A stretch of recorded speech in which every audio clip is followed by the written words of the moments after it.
We are in the midst of the summer, but I'm starting to see the light at the end of the tunnel. The NFL is right around the corner, and so is fantasy football, but I still love covering the NBA, so today I felt like ranking some power forwards. As always, drop your list in the comment section below. Where do I go right? Where do I go wrong? Of course, let me know.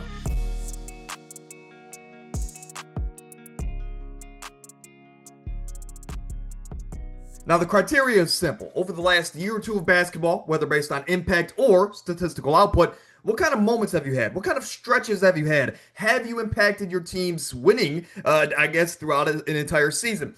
So guys like OG Anunoby, Chet Holmgren, guys that were on deep playoff runs, Draymond Green as well, and Scotty Barnes. Some of these guys have made the list in the past. They either fell out or, well, you're just not good enough yet.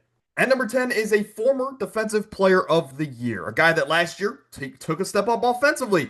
22.6 rebounds, great year in that regard from Jaren Jackson Jr., but it's been a long time since this Memphis Grizzlies team made that magical run in 2022. They were the number 2 seed, the young team that looked to take the league by storm.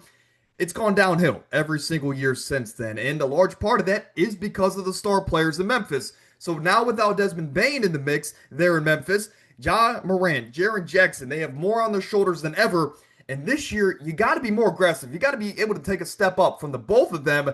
And hopefully, if you can do that, you won't be in the play-in for what feels like the 5th year in a row. Now, Zion's always one of the hardest players to rank. When he's healthy, you want to rank him top 5 in the position because he's that utterly dominant. But you have to take into account his health. I don't like doing this for a lot of positions and a lot of rankings, but this one is an exception because he is only giving us like 30 games a season. Incredible talent, incredible potential. He had the potential to be an all-time great. But injuries, man, they are the most unfortunate part of sports. So again, I had to take that into account. So that's why he's here at number 9. But 25-7, this team still has a lot of talent. If they can stay healthy, they can make a run at the playoffs. Now, this might sound crazy, but I think this was the best year of Julius Randle's career. Not by the number output, but just by the impact on winning. 19-7 a game is great, whatever. But he had to adapt to a whole new situation, a group that made it to the Western Conference Finals just last season. He comes in, different style of play, with a new co-star, and he helped them lead them back to the Western Conference Finals while also having great stretches and great playoff games along the way. Julius Randle, again, best year of his career in my opinion, and I'm excited to see if with the continuity now with this core, if they can get better going into next year, and, well, maybe the third time's the charm. Maybe they can actually get to the finals in 2025. At number 7 is the current reigning Defensive Player of the Year, so I might be underrating him, but Evan Mobley, and as a fan of the team, if there was anybody to underrate him, I'm happy it's myself. He's coming off the best year of his career. 18-9, all NBA level defender, obviously, but he's now done it for multiple years of his career, and this is a guy that in the last 2 playoff burnouts from the Cavaliers, he's the only one that's been able to step up and actually produce a quality, impact and numbers over the last 2 playoff runs. Outside of Donovan Mitchell, it's been nobody. So this is a guy that I expect to continue to get better, to continue to get more aggressive throughout his career. And I just want to see him take that next step. If he can go to like 25-10 a game, that'd be absolutely amazing. That would put him next to D. Mitch, and maybe, hey, we won't need Jared Allen for the long haul. Maybe we don't need Darius Garland, and maybe we can build the roster accordingly around a new superstar level player in Evan Mobley and Donovan Mitchell. I don't know. I just want to see him be a little bit more aggressive this year because he's the only other one that actually knows how to step up. Now, when you talk about impact going beyond the numbers, Bam Adebayo might be one of the poster childs for that argument. Sure, he averaged 18-10 a game. Great numbers, but this is a guy that just impacts the defensive end on such a great level every single season. It goes unnoticed, and he still doesn't have a Defensive Player of the Year. But I think this year that's going to have to change. I think he's going to have to go more so for the statistical output, more so than the impact on the team, because he is the Jimmy Butler of this team. He's the main guy on a roster that doesn't have that top-end talent. So Bam Adebayo on a nightly basis might have to be the go-to offensive guy if Tyler Hero and Norman Powell aren't, going crazy from the outside. Bam's going to be the focal point of this offense. He's going to be like a Jokic. Everything's running through Bam, so I expect him to have one of the best statistical years of his career. Man, what a playoff run it was. Pascal Siakam had a crazy playoff run. He was the Eastern Conference Finals MVP, went to the finals, and he was one win away from being the biggest underdog in professional sports history, or at least in the last 25 to 30 years. Pascal Siakam averaged 20 and 7 a game. We know that that's not necessarily the full picture of what he does on the court. If you are unsure of Pascal's ability, just look at the playoffs. He was amazing. He was their go-to scorer on a nightly basis as an underdog, as a road team in almost all of those games. Pascal, amazing season. And now without Tyrese Halliburton and Miles Turner going into next year, Pascal's going back to his Toronto Raptors role after Kawhi left town.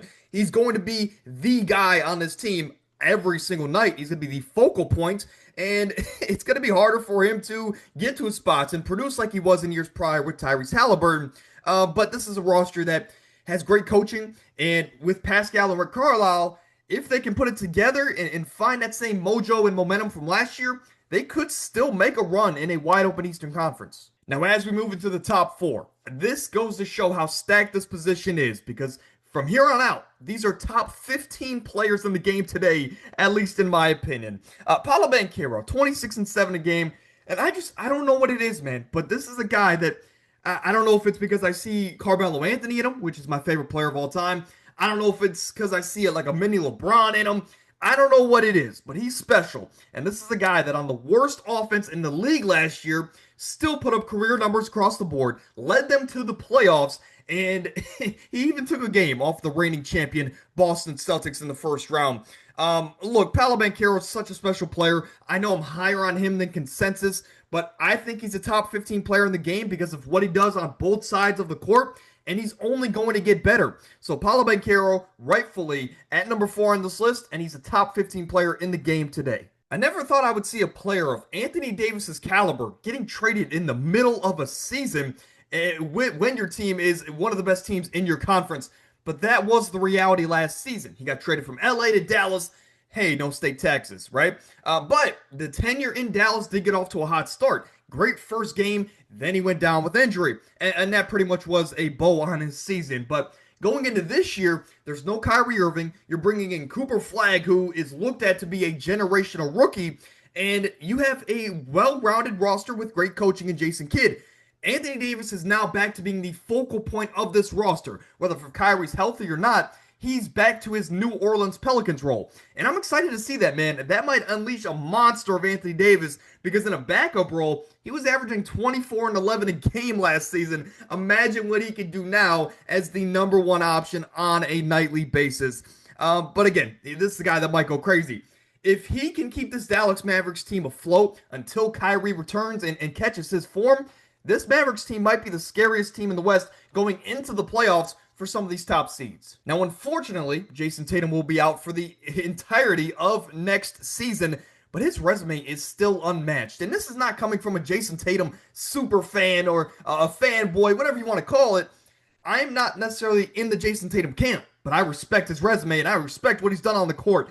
NBA champion, a guy that has the most conference finals wins as a player since he's entered the league, with 16 of them. This is a guy that's amazing, right? A great player on both sides of the court, all NBA talent on both sides of the court. And when he's healthy, he is a top 5 level player. And I just don't think he gets the respect he deserves, despite being this great of a player year in and year out on a team that has all the expectations in the world. Again, every single season, hoping for a speedy recovery. But Jason Tatum, again, when you come back, there's going to be a lot of new faces. So I'm excited to see how quickly you can bounce back, for one. And for two, how you can elevate that group to get back to where you were just before your injury. Simply put, at number 1 is one of the greatest players this game has ever seen. There's so much we could sit here and talk about with Giannis Antetokounmpo. For reference, 30 points, 12 rebounds a game. And that wasn't necessarily the best season from Giannis in his career. But going into this year, he no longer has a co-star. Instead, he has Miles Turner and Bobby Portis. So he's going to have a lot on his shoulders going into next year. But I will say this as an NBA fan, that might lead to a 2018 LeBron James playoff run where he is just single-handedly, by himself practically, beating every single team in the playoffs, making a magical run. And who knows, LeBron made it to the finals for many years in the Eastern Conference. If Giannis can do that, I'd be very surprised. But if there was anybody to do that in the Eastern Conference, it would be the man we're looking at. So at number one is one of the greatest of all time, Giannis Antetokounmpo, and he's deciding to stay in Milwaukee. So let's get some magical seasons out of it. Like I said, we're in the midst of the summer, so I also do fantasy football content on this channel for absolutely free. There's no paywall, so if you're interested in fantasy football, check out the channel. We do it every single week. Outside of that, man, we have a lot of exciting content coming up before the NFL season, so if that intrigues you, support us down below, and of course, if you have any thoughts about today's video, let me know down below.